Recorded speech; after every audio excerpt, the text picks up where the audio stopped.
지금의 결혼 시장을 보면 과거와는 정말 많이 바뀌었다는 생각이 든다. 예전에는 여자들이 20대 때는 실컷 놀다가 30 넘어가서 결혼해도 문제가 없었고 오히려 주변 언니들이 그런 조언을 많이 해주곤 했다. 20대 때는 즐겨라. 30 넘어서도 충분히 결혼할 수 있다. 이런 식으로 말이다. 그리고 실제로 그런 패턴이 많았다. 20대에는 자유를 누리고 30을 넘겨 결혼하는 게 당연한 흐름처럼 보였던 시절이 있었다. 하지만 요즘은 완전히 다르다. 남자들의 태도가 확 바뀌었다. 여자들이 결혼을 생각할 시점에 이르렀을 때 갑자기 남자들이 결혼 시장에서 사라져버린 느낌이다.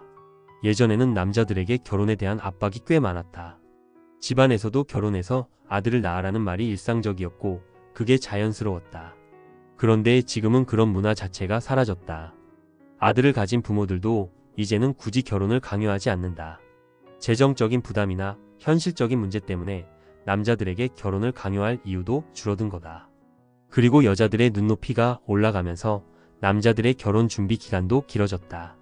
요즘 남자들은 보통 30대 중반에 결혼을 많이 한다. 그런데 이 시점이 되면 성욕도 확 줄어드는 경우가 많다. 20대 때는 높았던 욕구가 30대를 넘어서면서 급격히 떨어진다. 호르몬 때문이기도 하고 현실적인 여건 때문이기도 하다. 그리고 무엇보다 비혼 문화가 자리 잡으면서 남자들이 결혼을 안 해도 외롭지 않은 시대가 되었다. 과거에는 비혼 남자가 드물었지만 지금은 결혼하지 않아도 삶이 꽤 괜찮다고 느끼는 남자들이 많아졌다. 반면 30을 넘긴 여자들은 점점 불안해진다. 안정적인 직장을 가진 소수의 여자를 제외하고는 대부분 경제적으로 불안정하다. 20대 때 놀다 보니 돈을 모은 것도 없고 물가 상승과 경제 불황 속에서 현실적인 부담이 커졌다. 이제는 결혼을 위해 퐁퐁남이라도 찾아야 할 것 같은데 문제는 남자들도 갑자기 눈높이가 높아졌다는 거다. 특히 결혼정보회사 후기들을 보면 여자들이 느끼는 조급함이 여실히 드러난다. 30대 초반의 여자가 한탄하듯 말한다. 20대 때 만났던 남자들을 지금 만날 수가 없다. 결국엔 돈과 외모 중 하나를 선택해야 하는 상황이다. 과거에는 둘 다 중요하게 여겼지만 이제는 선택의 폭이 줄어든 거다.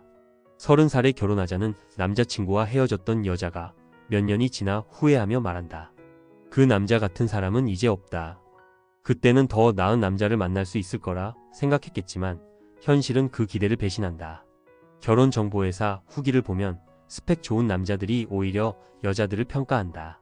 과거에는 여자가 남자를 면접하듯 조건을 따졌다. 하지만 지금은 그 반대다. 30을 넘긴 여자들의 가치는 급격히 떨어진다. 남자들은 더 이상 그런 여자들과 결혼하려 하지 않는다. 특히 35살쯤 되면 상황은 더 심각해진다. 결혼 시장에서의 기회가 거의 사라지고 남자들도 더 차가워진다.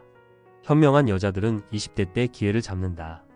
하지만 대다수의 여자들은 친구나 선배 언니들의 말에 흔들린다. 20대 때는 즐기고 30대에 결혼하면 돼. 이런 동물 같은 조언들이 여자의 젊은 시절을 망치고 결혼 시장에서의 가치를 떨어뜨린다. 그러다 보니 30을 넘긴 여자들은 더 큰 현실의 벽에 부딪힌다. 결혼 시장은 냉정하다. 남자는 나이가 들어도 가치가 올라간다. 하지만 여자는 시간이 지날수록 가치가 떨어진다.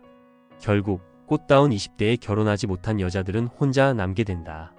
남자들도 나름의 조건과 기준을 가지며 눈높이를 높였고 그 결과는 여자들에게 더 가혹한 현실로 다가왔다. 주변 사람들의 조언을 따르다가 혼기를 놓친 여자들의 결말은 안타깝지만 스스로 만든 선택의 결과다.